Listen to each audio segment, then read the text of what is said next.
राष्ट्रवादीच्या राष्ट्रीय अध्यक्षपदाची आज निवड होणार। उपमुख्यमंत्री सुनेत्रा पवारांची राष्ट्रीय अध्यक्ष म्हणून अधिकृत घोषणा होणार। आज संध्याकाळी 5 वाजता पक्षाच्या राष्ट्रीय कार्यकारिणीची बैठक। प्रफुल्ल पटेल सुनेत्रा पवारांच्या नावाचा प्रस्ताव मांडणार।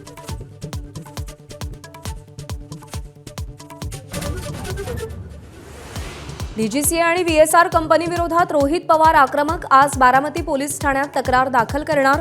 काल मरीन ड्राईव्ह पोलीस ठाण्यात एफआयआर दाखल न केल्यानं पोलिसांसोबत शाब्दिक बाचाबाची।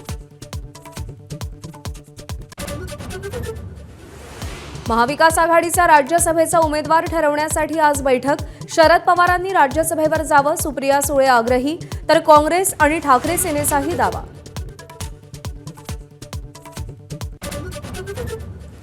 राजूर ते अहिल्यानगर लाँग मार्चचा दुसरा टप्पा पूर्ण। विविध मागण्यांसाठी अजित नवलेंच्या नेतृत्वात लाँग मार्च।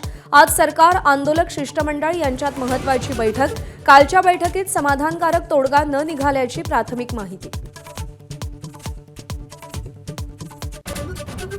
मुंबई महापालिकेच्या 36,000 कोटींच्या ठेवी मोडण्याचा सत्ताधारी भाजपचा निर्णय।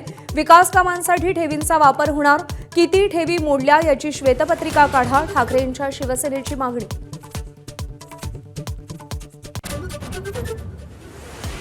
सोशल मीडियावर पंतप्रधान नरेंद्र मोदींची जादू। इंस्टाग्रामवरती पार केला 10 कोटी फॉलोअर्सचा टप्पा। 10 कोटी फॉलोअर्स असलेले मोदी जगातले पहिले नेते। डोनाल्ड ट्रम्प 4 कोटी 30 लाखांसह दुसऱ्या नंबरवर।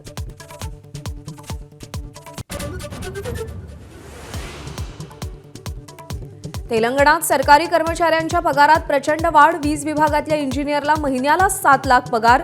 राज्य निर्मितीवेळी पगारावरचा खर्च 1500 कोटी, सध्या 6000 कोटींवर।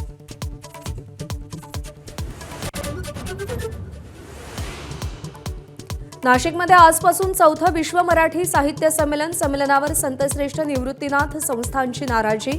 साहित्य संमेलनात संतांचा सन्मान केला नसल्याचा आरोप। T20 विश्वचषकात आज झिम्बाब्वे विरोधात टीम इंडियाचा करो या मरोचा सामना। चेन्नईच्या मैदानावर दोन्ही संघ भिडणार। भारतीय फलंदाजांच्या फॉर्मची चिंता।